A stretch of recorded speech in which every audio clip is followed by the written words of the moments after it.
ভারতের প্রধানমন্ত্রী নরেন্দ্র মোদী ও মালয়েশিয়ার প্রধানমন্ত্রী আনোয়ার ইব্রাহিম বাণিজ্য সম্প্রসারণ এবং সেমিকন্ডাক্টর প্রতিরক্ষা সহ অন্যান্য খাতে সম্ভাব্য সহযোগিতা বাড়ানোর অঙ্গীকার পুনর্ব্যক্ত করেছেন। দুদিনের সফরে মালয়েশিয়ায় রয়েছেন নরেন্দ্র মোদী।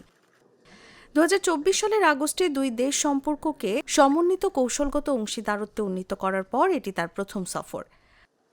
মালয়েশিয়ার প্রধানমন্ত্রী আনোয়ার ইব্রাহিম বলেন, এই অংশীদারত্বের আওতায় বাণিজ্য ও বিনিয়োগ, খাদ্য নিরাপত্তা, প্রতিরক্ষা, স্বাস্থ্যসেবা ও পর্যটন সহ বিভিন্ন ক্ষেত্রে গভীর সহযোগিতা রয়েছে। প্রশাসনিক রাজধানী পুত্রাজায়ায় নিজের সরকারি বাসভবনে মোদীকে আতিথেয়তা দেওয়ার পর আয়োজিত এক সংবাদ সম্মেলনে আনোয়ার বলেন, এটি একটি সত্যিকার অর্থে বিস্তৃত অংশীদারত্ব। আমি বিশ্বাস করি দুই সরকারের প্রতিশ্রুতির মাধ্যমে দ্রুত গতিতে এটি বাস্তবায়ন করা সম্ভব।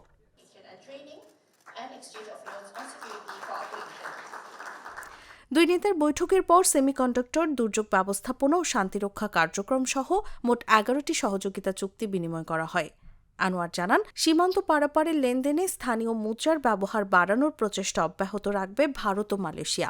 We consider this meeting and these exchanges very vital, very strategic and critical to advance and enhance relations between India and Malaysia.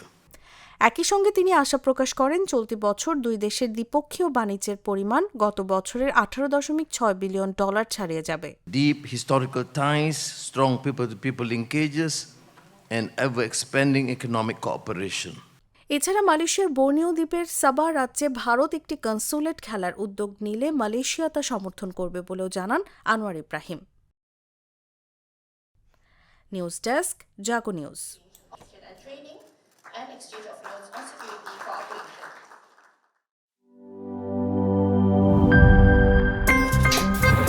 আমার একটা স্মার্ট সিদ্ধান্তে 25% গ্যাসের খরচ কমেছে। ভাবছেন কিভাবে?